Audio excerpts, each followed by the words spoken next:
هل في حد سلبي في حياتك مخليك مش طايق نفسك وكل ما تقعد معاه يحسسك ان الحياة سودة ومفيش فايدة في اي حاجة، كأنه طاقة سلبية ماشية على رجلين؟ لو الشخص ده قريبك او زميلك او حد مضطر تتعامل معاه كل يوم، هتتصرف معاه ازاي؟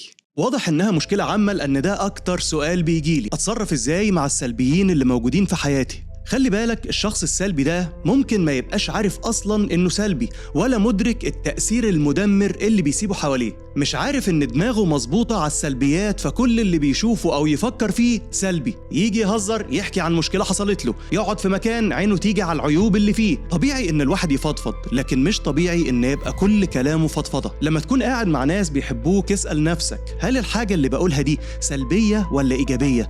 وشوف النسبة بينهم كده. ولاحظ إن ما ينفعش كل كلامك يبقى شكوى وتذمر والحياة وحشة وأنا طلعان عيني. لازم برضو تقول حاجات حلوة حصلت لك ترفع معنويات الطرف التاني اللي هو أصلا فيه اللي مكفيه.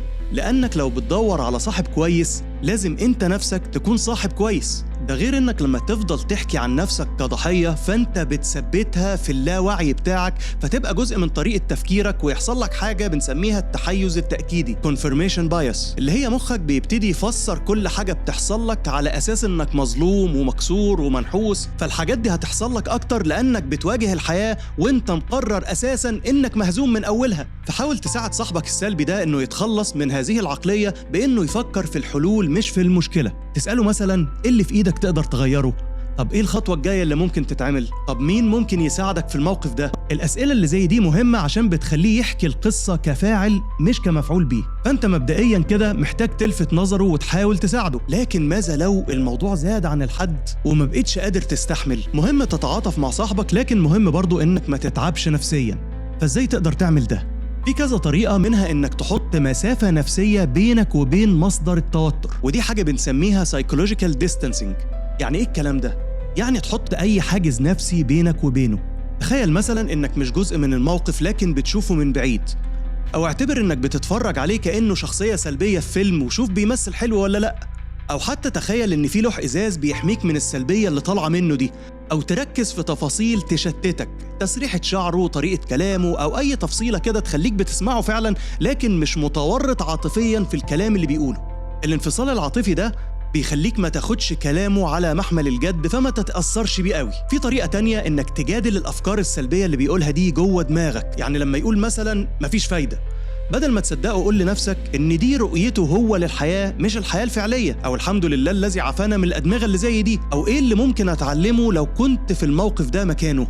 بدل ما تخليه مصدر للإحباط، خليه هدف للفضول، ظاهرة بتبص لها كده وتفهم إيه اللي خلاها بالشكل ده من غير ما تتأثر بيها. والطريقة دي بتندرج تحت حاجة بنسميها إعادة التأطير أو إعادة التقييم المعرفي cognitive reappraisal. يعني تفلسف الأمور لصالحك، تعيد فهمك للموقف بطريقة تخفف التوتر اللي طالع منه.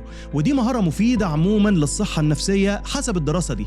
في طريقة كمان للتعافي النفسي، هي التعويض، بإنك بعد ما تخلص معاه تقعد مع ناس إيجابيين بيحبوك ويقدروك، أو إنك تفضل الانفعالات السلبية في حاجة زي المجهود البدني. والموضوع ده فعال مش بس في تخفيف الضغط النفسي، لكن في علاج الاكتئاب والقلق، سواء كانت تدريبات مقاومة أو ايروبكس أو حتى يوجا حسب الدراسة دي.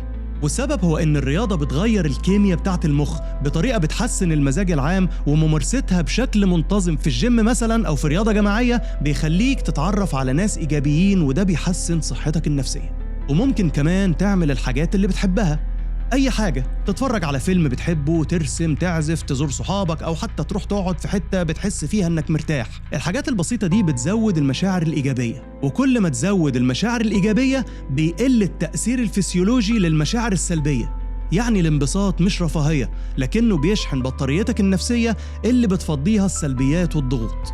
كل دي طرق للتعافي من الأشخاص السلبيين ومن الضغوط النفسية عموما. لكن في طرق تانية بتخليك تحل المشكلة نفسها، مش تقعد تلف حواليها أو تتعافى من تأثيرها، زي إنك تتجنب الشخص ده أساساً، أو تقلل التفاعل معاه للحد الأدنى الضروري، أو إنك تتجنب الكلام في الموضوعات اللي بتخليه يبقى سلبي، أو حتى تلجأ لطريقة التفاعل المشروط conditional engagement. يعني بص يا ستموني، اللي أوله شرط آخره نور، أنت صاحبي وكل حاجة، لكن يا أخي ارحمنا بقى.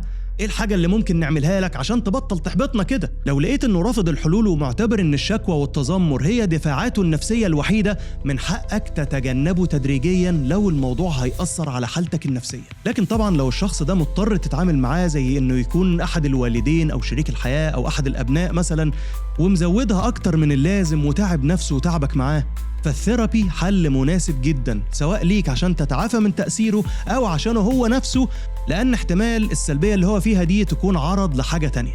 خلاصة الكلام، السلبيين عمرهم ما هيخلصوا من حياتنا، والمهم نعرف ازاي نتعامل معاهم ونتعافى منهم، ونحاول ما نبقاش احنا نفسنا سلبيين واحنا مش واخدين بالنا. فحاول انت نفسك ما تبقاش سلبي، واعمل لايك وشير لو عايز المحتوى ده يستمر، واشوفكم على خير وفوتكم بعافية.